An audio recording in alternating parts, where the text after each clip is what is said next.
Iman yang ke 33. Cabang iman yang ke 33. Apa cabang iman yang ke 33? Di ke 33 asyukru yaitu bersyukur.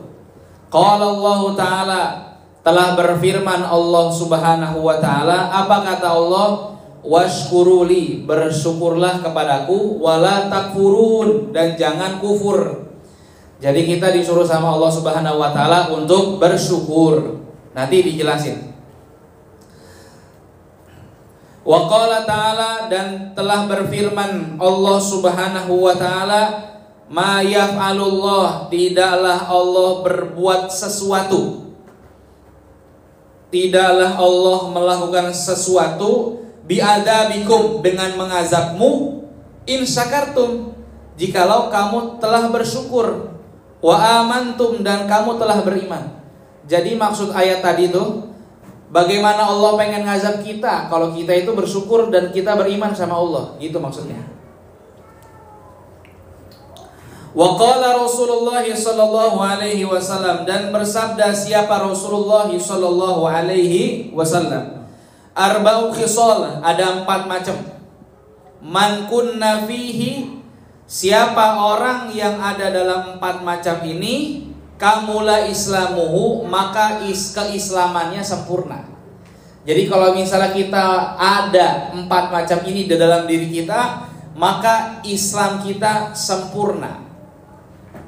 Apa? Walau kana lahu min qarnihi, walaupun orang tersebut min qarnihi, dari ujung palanya, ila qadamihi, sampai ujung kakinya, khotoya, dia punya dosa. Jadi kalau orang punya dosa dari ujung pala, maksudnya ujung pala, kita ngelakuin dosa, nyundul orang tuh dosa, misalnya nyundul orang, atau misalnya nyelengkat orang, ujung kaki. Nah itu kan dosa, bagian-bagian dosa semuanya. Seandainya kita melakukan 4 ini, mendapatkan 4 ini di dalam diri kita, walaupun seluruh badan kita punya dosa, maka kita dikatakan sempurna Islamnya. Apa itu? Yang pertama adalah as-sidqu, jujur, benar, jujur. Yang kedua wasyukru, dan bersyukur. Yang ketiga wal haya'u, punya sifat malu. Wal haya'u, malu. Nah kemudian yang terakhir wa husnul khuluqi, yang keempat adalah akhlak yang bagus. Jadi kalau seandainya kita jujur, kemudian kita bersyukur, kita mempunyai rasa malu apabila kita melakukan kesalahan. Yang ketiga akhlak kita bagus, walaupun kita punya dosa, tapi Islam kita dikatakan sempurna. Siapa yang mengatakan? Rasulullah sallallahu alaihi wasallam. Wasyukru, dan bersyukur, yantazimu, tersusun, min ilmin, dari ilmu, wahalin, dan keadaan, wa amalin, dan perbuatan. Jadi yang namanya syukur itu mencakup 3, tersusun menjadi 3. Yang pertama itu syukur harus ada ilmunya. Yang kedua syukur dalam syukur lewat keadaan. Yang ketiga syukur wa amalin, dengan perbuatan.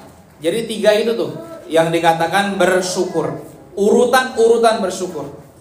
Fal ilmu, maka ilmu itu apa sih yang dimaksud ilmu dalam syukur ini? Huwa ma'rifatun ni'mati, yaitu mengetahui nikmat.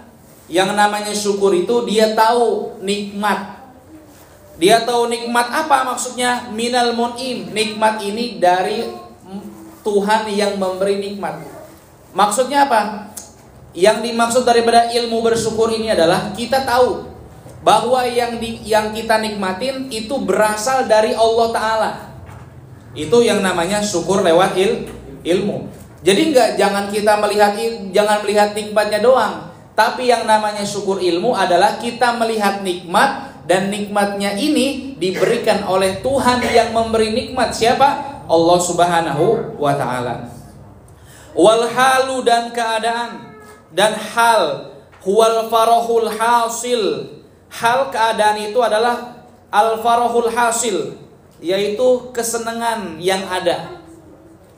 Kesenangan. Jadi pas dapat nikmat seneng. Itu adalah nikmat dalam keadaan, dalam hal. Nah, dalam keadaannya bagaimana? Bi'in amil mun'im, dengan nikmat yang diberikan Allah yang memberikan nikmat. Jadi yang namanya hal syukur, yang namanya keadaan bersyukur adalah kita itu benar-benar senang. Allah ngasih kita nikmat, kita harus bersyukur. Bersyukur kita. Bersyukurnya apa? Yang ngasih nikmat ini Allah loh, yang memberikan nikmat, gitu. Wal amalu, dan yang namanya amal, perbuatan. Huwal qiyamu, yaitu mendirikan, melaksanakan, bima, kepada apa-apa, huwa maksudul mun'im, yaitu yang dimaksudkan adalah Tuhan yang memberi nikmat. Wa mahbubuhu, dan mencintai Tuhan yang memberi nikmat. Jadi setelah kita pertama mengetahui bahwa nikmat itu dari Allah, yang kedua kita merasa senang karena ini adalah pemberian dari Allah. Yang ketiga adalah kita harus beramal. Beramalnya bagaimana? Beramal dengan kita mendirikan apa yang Allah suruh dan mencintai Allah Subhanahu wa taala. Qala Shibli, berkata Al-Imam Shibli. Nah, ini yang paling penting nih. Asyukru, bersyukur. Bersyukur apa sih? Ru'yatul mun'im. Bersyukur itu yang dimaksud adalah melihat Allah yang ngasih nikmat. Bersyukur adalah melihat Tuhan yang memberikan nikmat. La ru'yatan ni'mah, bukan melihat nikmat. Maksudnya bagaimana? Misalnya nih kita diberikan oleh Allah Subhanahu wa taala rezeki bulan Mei 1 miliar misalnya. Jangan kita melihat 1 M-nya. Tapi kita melihat yang memberikan rezeki adalah Allah. Suatu saat rezeki tersebut 1 miliar tersebut bisa hilang aja. Tapi yang namanya Allah tidak pernah hilang memberikan kita nikmat. Jadi yang dimaksud syukur itu adalah ru'yatul mun'im, melihat Allah yang ngasih nikmat. La ru'yatan ni'mah, bukan melihat nikmatnya. Jadi kita tuh harus melihat Allah yang memberikan nikmat. Beda nih ya, nih kan kadang-kadang ada sholawat badar tuh. Apa ya? Yang ni'mah sama nikmah. Ilahi salimil ummah minal afati wan, kan orang-orang bacanya wan ni'mah ya. Kan artinya apa? Ilahi salimil ummah, ya Allah selamatkanlah dari ya Allah selamatkanlah umat. Minal afat, daripada kejelekan bencana. Wan nikmah, dan suatu yang tidak disukai. Nikmah itu azab. Jadi jangan sampai kita ilahi salimil umma minal afati wan ni'mah, itu salah. Masa kita minta perlindungan dari Allah, minta selamat dari Allah dari nikmat? Nah, yang benar adalah pakai qaf. Ilahi salimil umma minal afati wan nikmah. Iya, pakai kola. Biar kol-kola kubro kalau bisa nyekok gitu. Iya. Ini kan kadang-kadang kalau misalnya kita sholawatun kadang-kadang nggak ngelihat teksnya. Udah nggak ngelihat teksnya, nggak ngerti artinya, itu bahaya. Itu kalau misalnya di masjid-masjid sebelum sholat, kadang-kadang DKM juga kagak ngasih tahu. Ilahi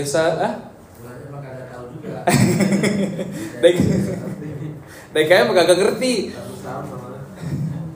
Sama-sama apa ya? Anaknya ya kagak tahu. DKM-nya juga lebih kagak tahu. Ya? Iya, kalau ngerti kasih tahu. Jadi gitu, kalau misalnya sholawatan baca teksnya. Ini kan banyak anak-anak muda nih ya yang biasanya megang mic ya. Jadi harus hati-hati.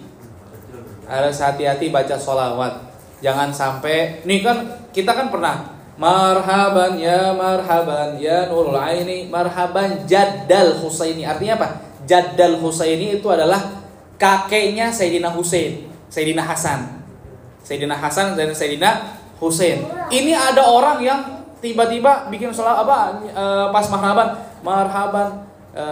ya marhaban, dia bukan Jadal Husaini tapi Dajjal Husaini. Ampun. Jadi apa ya? Ini gara-gara ngaji kuping gitu. Gara-gara ngedenger ngaji kupingnya begitu. Asal denger dipraktekin, nggak ngelihat dalilnya. Di tempat beda kecamatan Sayyidul Zolimin. Dia itu sakit sampai mau meninggal. Sayyidul Zolimin. Jadi tidur di tempat BAB kencing mau di tempat Kasur ya. sampai materi kata dia itu salah dengan akhlaknya. Bacanya Sayyidul Zolimin. Padahal itu ada sholawat. Setiap hari nggak kurang ribuan daripada sholawat. Iya. Tapi salah ucap Sayyidul Zolimin, Sayyidul Akhirin, Sayyidul Wadi.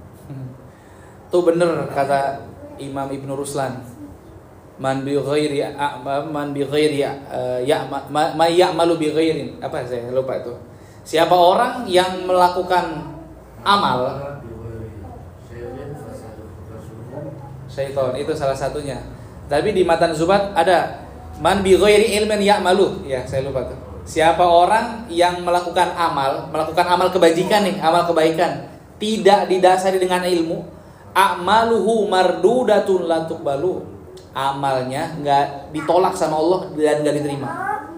Jadi itu tuh sholat, walaupun kita sholawat sampai berbusa-busa, ahli sholawat tapi baca sholawatnya salah, itu bisa jadi bahaya buat kita. Nah itu salah itu beda dengan riya ya. Iya. Kalau riya itu udah pahala, tapi kalau salah itu kan artinya salah. Kalau sholawat, misal suaranya bagus, niatnya riya gitu. Misal niatnya riya, hukum bolehnya boleh gitu, nggak masalah.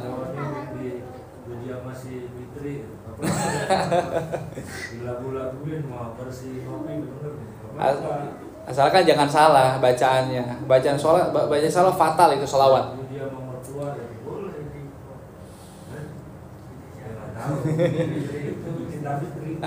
Itu baru sholawat, belum Al-Quran.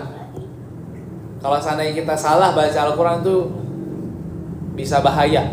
Apalagi maaf banget, baca Al-Quran, bacanya belum becus, tiba-tiba jadi imam. Mendingan mundur aja, sadar diri begitu. Kalau misalnya bacanya belum becus, apalagi kadang-kadang ada orang dia hafal ayat surat Sajadah, Alif Lam Sajadah, hafal. Tapi hafalnya dia itu bukan dari baca Al-Quran, tapi dia sering ngedenger MP3.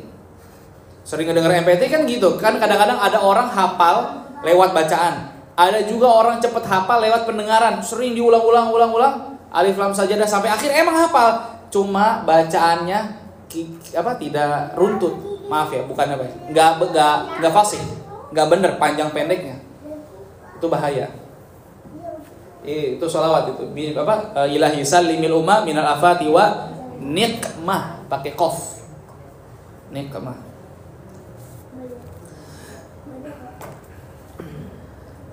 Kemudian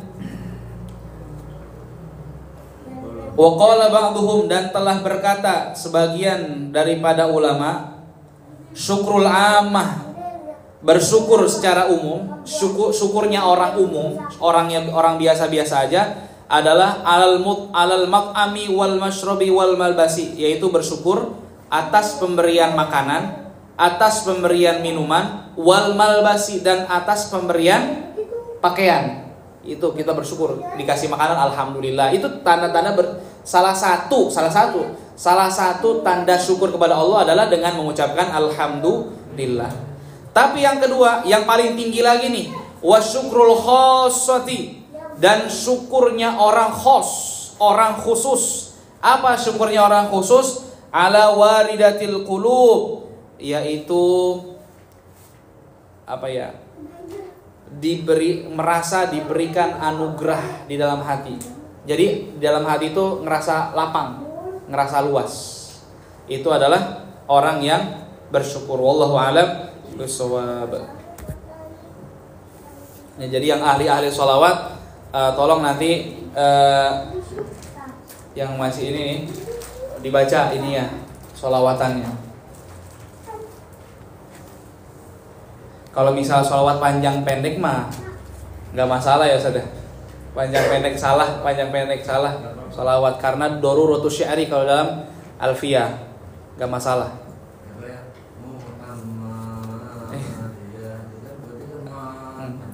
Tapi ada tuh di Bekasi, Habib mungkin pernah dengar beliau tuh kadang-kadang mengatakan salah itu. Iya benar. Gak masalah, itu beda khilaf bang, gak masalah itu. Ya, karena mungkin di kalimat Muhammad aja. Tapi kan yang lain masa kita bacanya dengan bacaan nasab ya Rasul Muhammad terus ya Nabi salam itu kan 3 harokat, kan harusnya 2 harokat. Iya. Kan beliau tuh ngomong sholawatullah itu salah tuh kata gitu. Tapi nggak masalah itu, nggak masalah. Yang penting ininya huruf-hurufnya. Makrotnya benar. Jadi Muhammad dengan dal bukan Muhammad pakai ta. Bismillahirrahmanirrahim. Halaman 19.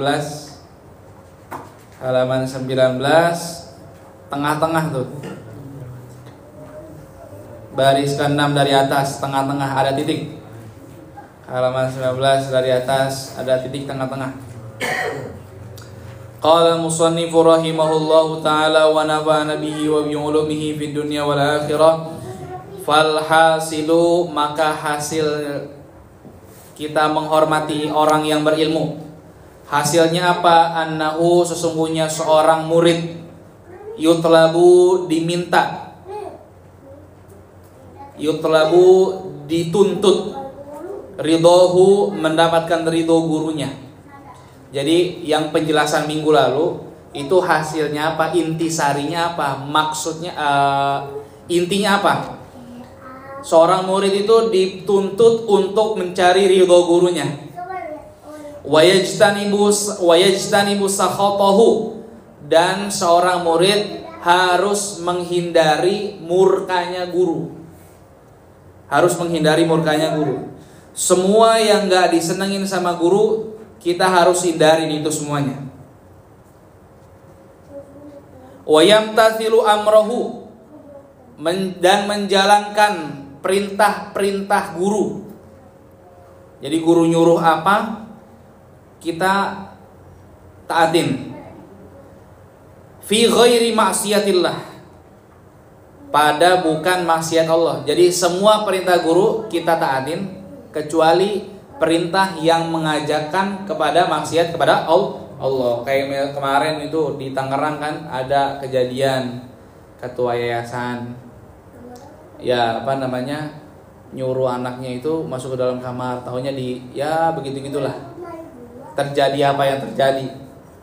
Ada juga guru yang ini anak kecil, anak yatim, anak kecil, laki-laki lagi.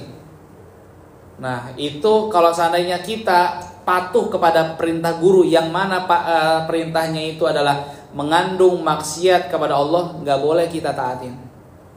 Nggak boleh kita taatin.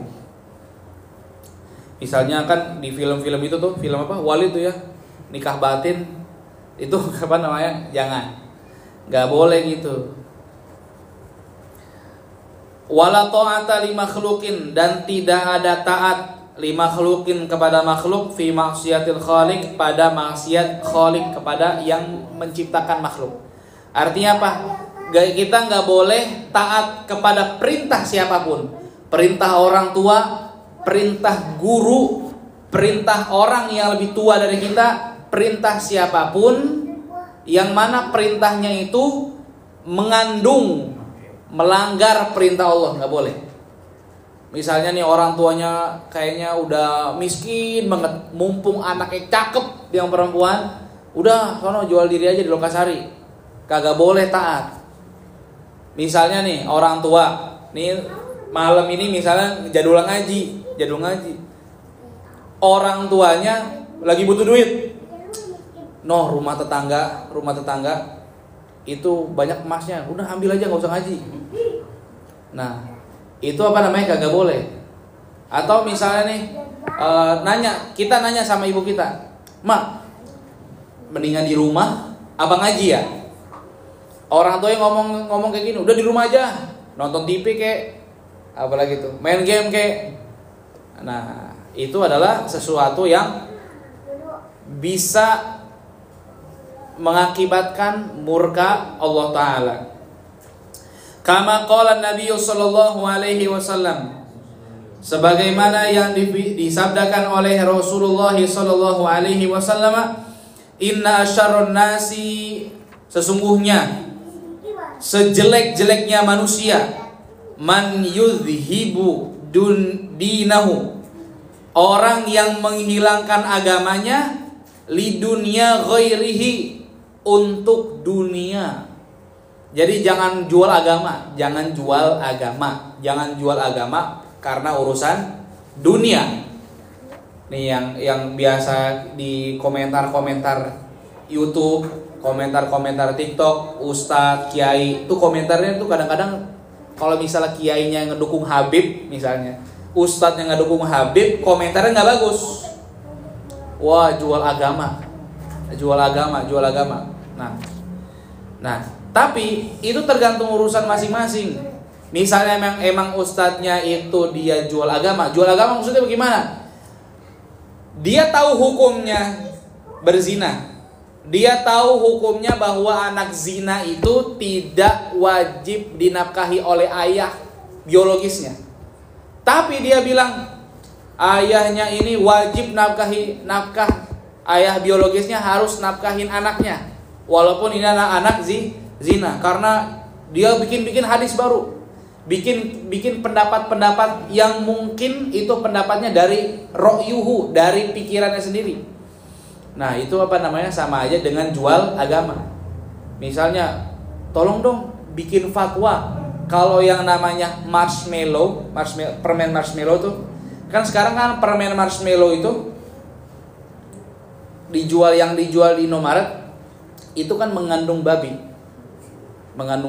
Jangan pernah kita beli permen marshmallow tuh. Itu mengandung zat babi. Tapi masih dijual di Indomaret, tulisannya halal. Seandainya ada orang kiai-kiaian, ya takaya, kiai-kiaian. Nah, dia itu diminta sama yang punya marshmallow, "Kiai, tolong dong bikin fatwa. Kalau marshmallow ini boleh-boleh aja, walaupun ini ada babinya, tapi sedikit kok, nggak banyak, Kiai." Akhirnya bikin fatwa halal marshmallow, maka dia adalah orang yang menjual agama. Nah, begitu yang dimaksud daripada jual agama karena urusan dunia. Permen marshmallow tuh jangan dimakan. Itu ada mengandung zat babi. Wa min tauqirihi, dan dari tanda menghormati guru adalah tauqiru auladihi, menghormati anak-anaknya. Misalnya kita punya kiai punya anak namanya apa? Gus, ya kan? Kita ngormatin kiai, iya, ngormatin anaknya juga, iya. Karena anaknya guru adalah guru. Anaknya guru adalah guru. Nah, kalau misalnya anaknya masih kecil, hormatin. Anaknya masih kecil, hormatin. Misalnya belum tahu ilmu, hormatin dia. Tapi nggak semerta-merta kita nurut perintahnya. Kan kadang-kadang tuh saya dulu punya guru, almarhum Kiai Khalil di Pandeglang itu, muridnya Guru Mansur. Itu anaknya nakal minta ampun. Dan kita sebagai santri harus hormat sama anak kiai, hormat sama Gus. Itu adalah salah satu tanda adab kita kepada kiai kita adalah menghormati anaknya. Ini anaknya nih katanya udah kagak usah ngaji, ikut aja yuk. Kita keluar, disuruh makan sama dia. Nah, akhirnya kita nggak bakal taat kepada itu. Jadi al-hurmatu khairu minat ta'ah ya kemarin tuh. Hormat lebih baik daripada taat. Kita hormat sama anaknya, tapi tidak semerta-merta taat dengan ucapannya. Nah, waman yata'allaqu bihi, dan sesuatu apa yang bersangkutan dengan guru kita. Nah, misalnya nih, guru kita punya anak, hormatin. Guru kita punya bini, hormatin. Guru kita punya cucu, hormatin. Guru kita punya orang tua, hormatin. Guru kita punya paman, hormatin. Misalnya gitu. Dan bahkan mobilnya guru tuh harus dihormatin juga. Mobilnya guru, maksudnya dihormatin enggak? Misalnya kita lagi lewat naik motor. Ada mobil guru nih, turun dari motor. Padahal gak ada gurunya. Nah, itu kelewatan sebetulnya. Kelewatan. Nah, yang dimaksud adalah misalnya gini, di dalam mobil tuh ada guru. Nah, misalnya kita lagi tengah-tengah jalan, kasih lewat dulu mobil gurunya gitu. Hormatin. Atau misalnya nih, rumah guru. Udah malam. Mau ada guru atau nggak ada guru, misalnya kita husnudzon di rumah itu ada guru, misalnya di rumah Pak Haji Romli ini misal. Nah, motor kita kebetulan berisik, berisik banget. Itu udah jam 12 malam. Pas mau lewat rumah guru, matiin motornya, dorong. Kalau udah jauh seukuran suara knalpot kita nggak kedengeran, nyalain lagi. Itu semua yang bersangkut paut dengan guru kudu kita hormatin. Peci guru dulu waktu kita masih nyantri itu, kalau misalnya kiai naruh peci di atas meja pergi ke kamar mandi, itu nggak ada yang berani gerak. Maksudnya nggak ada yang berani keluar meja, nggak ada. Semua diam baca kitab murtolaah gitu. Balik lagi kiainya baru mulai lagi nulis. Dulu peci doang. Kalau sekarang jangankan peci, kita taruh handphone aja nih, masih ada yang gerak-gerak. Nah, itu semua yang bersangkut paut dengan guru itu kudu kita hormatin. Kendaraannya, rumahnya, semuanya. Sarung guru dijemur. Enggak misalnya sarung BHS kan dijemur kan pakai itu ya. Pakai gala ujung atas sama ujung bawah. Oh, kemarin tuh bilang kalau misalnya ada ada semua yang bersangkut paut sama guru harus hormat. Mentang-mentang kayak bendera merah putih hormat begitu. Enggak, salah. Maksudnya apa? Kalau seandainya ada kotoran yang nempel, dibersihin sama kita ngelihat, kita bersihin. Gitu. Semuanya yang bersangkut paut sama guru. Nah, wallahu a'lam bishawab. Mudah-mudahan bermanfaat. Amin. Ada pertanyaan? Itu Pak Ustaz katanya, Iya. kalau orang nggak suka bersyukur, istilahnya ada orang nggak bersyukur lah. Iya. Kalau memang dia hasil sekian, hasilnya menurun, itu kan nggak bersyukur, itu dinamakan kufur. Apa tuh artinya kufur? Kufur itu artinya apa ya? Menutupi. Kufur itu maksudnya, kata Allah kan begini, la in syakartum, jikalau kamu bersyukur, la azidannakum, pasti saya tambahin. Wala in kafartum, kalau kamu kufur, kamu nggak bersyukur. Kufur itu artinya tidak mau bersyukur. Inna azabi lasyadid, sungguhnya azabku perih. Nah, di dalam hadis qudsi yang lain juga Allah tuh berfirman begini, man lam yashkur ala ni'mati, siapa orang yang tidak mau bersyukur terhadap nikmatku yang aku berikan, walam yasbir ala balai, dan orang gak mau sabar terhadap cobaan yang aku kasih, falyakhruj min tahti samai, kata Allah, suruh keluar dari kolong langit saya. Bumi kan kolong langit Allah, bulan juga kolong langit Allah, Mars juga kolong langit Allah. Waliyatul proban siwaya, dan cari Tuhan selain saya. Itu ancamannya besar bagi orang yang gak mau bersyukur gitu. Itu berdosa kan ya? Dosa. Ya? Saya sih jarang bersyukur, berarti saya bersyukur ya. Ya, mudah-mudahan kita dikasih selalu syukur ya. Alhamdulillah. Tapi kalau misalnya orang yang sering protes, itu biasanya kurang bersyukur. Protes apa yang Allah kasih gitu, rezeki misalnya gitu, itu biasanya kurang bersyukur. Tapi itu kalau misalnya bagi kita manusia biasa, untuk pukulan pertama itu biasa. Saya aja kalau misalnya gajian nggak pernah protes itu gaji berapa. Kadang-kadang sering dikurangin, saya nggak protes. Orang lain mah protes. Tapi alhamdulillah gitu. Ada pertanyaan lagi? Ya, ada Ustaz. Ya. Saya mau nanya, misalkan nih di satu wilayah nih, anggaplah saya ini ada sebuah kekuasaan lah di satu wilayah itu. Terus dengan kekuasaan saya ini saya bisa nentuin siapa aja yang jadi imam misalnya. Itu bagaimana? Sedangkan si imam tersebut itu tidak memiliki ilmu.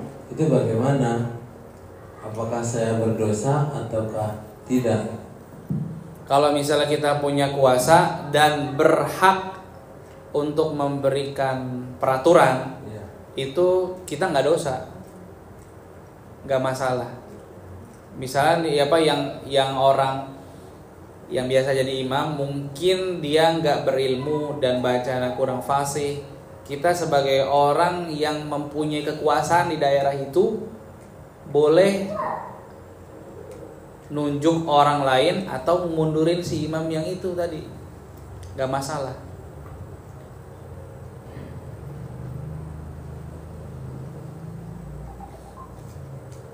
Ada lagi Pak Haji? Jadi kalau misalnya kita diberikan kekuasaan, misalnya saya misalnya ketua masjid. Kalau misalnya saya ketua masjid, ini ada imam ini nih, nggak beres. Imam nggak beres bacaannya. Udah nggak beres bacaannya, dia nggak mau belajar lagi, Maka saya sebagai ketua masjid itu memberikan peraturan. Nih, yang jadi imam jangan si anu ya. Karena nih bacanya kurang bagus. Bukan suaranya, bacaannya kurang bagus. Maka itu tidak berdosa bagi kita yang memberikan peraturan seperti itu. Enggak dosa. Bahkan kita wajib ngasih tahu. Kalau misalnya kita diam kepada kesalahan, berarti kita diam, kesalahan tersebut berjaya di atas muka bumi. Maka kita orang yang punya kuasa itu juga boleh dan berhak. Itu ada kok hadisnya. Nabi Muhammad SAW bersabda begini. Dalam kitab Bahjatul Wasail, idza ra'aitum munkaran, seandainya kamu melihat suatu kemungkaran, suatu kesalahan, falyughayyir biyadihi, maka rubahlah kesalahan itu, rubahlah kemungkaran itu biyadihi, dengan tangannya. Maksudnya apa? Dengan kekuasaan. Wa illam yastati fabilisani, kalau nggak bisa pakai lisan. Siapa yang berhak pakai lisan? Itu biasanya di dalam kitab Bahjatul Wasail Syekh Nawawi ngomong, yang pakai lisan itu yang ngomong adalah orang-orang alim, ulama-ulama, ustadz-ustadz, kiai-kiai, ngerubah kemungkaran itu. Kalau nggak bisa, fa illam yastati fa biqalbi. Kalau kita nggak punya kekuasaan, kita juga bukan orang yang berilmu, fa biqalbi, maka kemungkaran itu kita cegah dengan hati kita. Jangan sampai kita kayak begitu.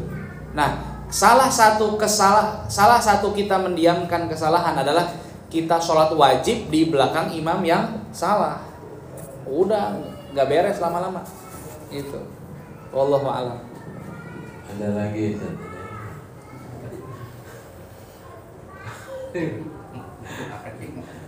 Ngomong aja apa-apa. Dapat tambah ilmu ya. Jangan malu-malu jadi hidup pengajian kita. Kalau diem aja, ya istilahnya Ini ya. Ustaz, sekarang ini kan banyak banget orang yang ya secara sadar atau tidak sadar gitu ya, mereka itu dalam berucap salam itu hanya Assalamualaikum. Itu bagaimana? Apakah kita jawabnya sesuai dengan aturannya atau bagaimana kan? Banyak banget orang itu sekarang tuh salam tuh tidak pakai Assalamualaikum tapi Assalamualaikum gitu aja. Assalamualaikum. Nah itu bagaimana? Kita jawabnya bagaimana? Kalau dilihat dari segi nahwu dan dari segi nahwunya ya, kan kalimat assalam itu ma'rifat khusus kepada orang yang kita tuju gitu. Kalau assalamualaikum itu umum, nakiroh, umum. Seandainya ada orang yang ngucapin assalamualaikum, kita ngomong kayak gitu, nggak masalah. Kita jawabnya mau waalaikumsalam atau waalaikumsalam, nggak masalah. Kita jawabnya waalaikumsalam atau waalaikumsalam, nggak masalah. Dan orang yang ngucapin assalamualaikum artinya masih tetap sama, keselamatan atasmu. Nah tapi kan kadang-kadang ada orang mikum gitu, melikum itu salah, nggak usah dijawab itu mah. Mikum, assalamualaikum gitu. atau misalnya as gitu, apa di WA tuh as. Nah, kalau misal dalam sholat harus ada alif lamnya, assalamualaikum warahmatullahi gitu. Kalau dalam keseharian biasa itu artinya masih tetap sama. Kalau di dalam sholat digunakan nih awal nengok ke kanannya assalamualaikum, terus yang keduanya assalamualaikum tuh bagaimana? Oh, nggak masalah. yang kedua kan sunnah. Iya. Jadi yang kan ada dalam sholat kan ada rukun qauli, rukun ucapan, yaitu al-fatihah, takbiratul ihram, kemudian tasyahud, at-tahiyyatul mubarakatus sholatu thayyibatul, terus syahadat, terus sholawat Allahumma sholli ala sayyidina Muhammad, yang terakhir adalah salam. Di dalam kitab Safinatun Najah, Nailur Roja, Kasyifatus Saja itu sepakat semuanya itu mengatakan assalamualaikum harus pakai alif lam yang pertama. Tapi kalau misalnya yang keduanya, misalnya dia nggak mau ngucapin alif lam assalamualaikum enggak, tapi assalamualaikum nggak masalah. Seandainya dia cuma assalamualaikum warahmatullahi kentut, sah sholatnya. Karena yang wajibnya itu sudah tertunaikan. Rukunnya itu sudah tertunaikan. Gitu. Ada lagi? Ya cukup. Terima kasih. Ya. Kalau orang minum alkohol berarti sama dia makan babi, Pak. Beda.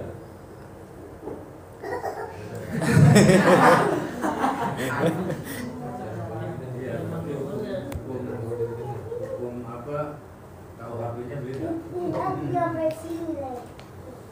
Ya, tahu ini dengar dilawan ini. Enggak dengar, coba ulang. Ya, ulang pertanyaannya.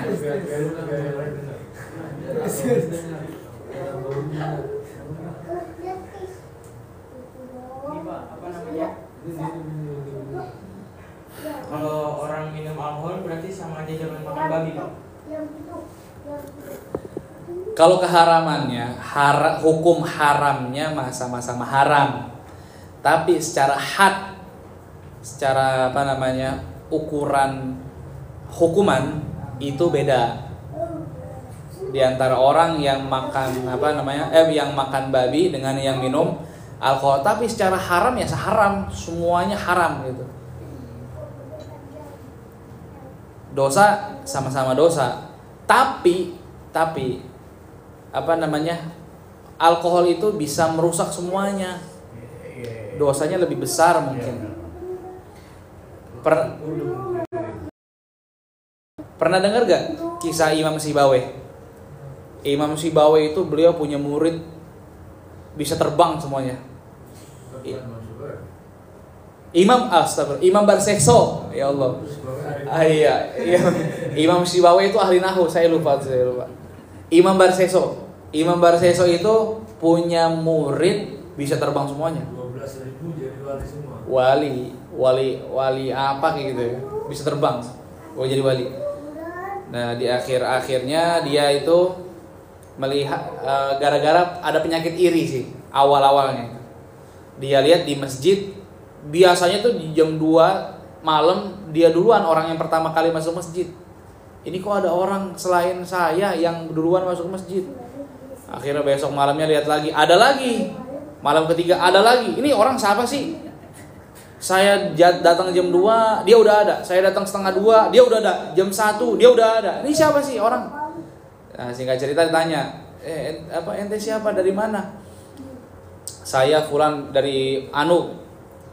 Saya mau belajar sama antum. Mau belajar sama antum. Bagaimana sih cara amalan biar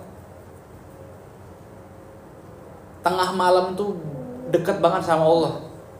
Akhirnya bukan imam, kita sebut Barsekso aja ya. Barsekso ini diberikan petunjuk, suruh milih beberapa. Yang pertama, mau nggak kalau misal kamu mau hebat kayak saya, lebih dulu masuk masjid. Yang pertama itu kamu harus berzina dengan perempuan. Kata Imam Barsekso, enggak, itu haram, enggak boleh. menzinahi menzinahi perempuan itu haram. Ya udah, kalau nggak bisa yang kedua. Apa yang kedua? Bunuh anak kecil. Bunuh anak kecil kagak boleh, haram. Yang ketiga, ya udah yang ketiga, minum khamr.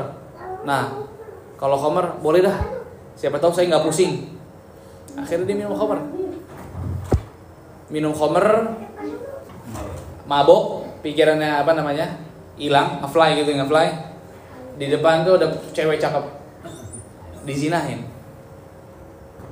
Pas dizinahin, ceweknya itu hamil, ngelahirin, dibunuh. Anak kecil sama mamanya itu dibunuh. Akhirnya Imam Barsekso ditangkap, dan akhirnya Imam Barsekso pas ditangkap itu sama warga ditangkap. Pas di akhir-akhir hayatnya, Imam Barsekso masih ngomong minta tolong sama orang tadi, padahal itu iblis. Wahai iblis, tolong saya dong. Saya nih udah bentar lagi mau mati nih. Kata Syekh Barsekso. Iya. Kata Syekh Barsekso ini ngomong kayak begini. Tolongin saya dong, kata iblis. Ya udah, kamu kalau misalnya pengen saya tolongin, ikutin saya. Akhirnya iblis mengucapkan sesuatu yang membuat kufur, keluar dari Islam. Diikutin sama Syekh Barsekso, akhirnya murtad, meninggal. Itu seorang guru punya murid yang banyak jadi wali. Nauzubillah min dzalik kan. Mudah-mudahan enggak ada Barsekso selanjutnya. Kalau Imam Syibawayh itu pencetus ilmu nahwu. Wallahu alam. Ada pertanyaan lagi?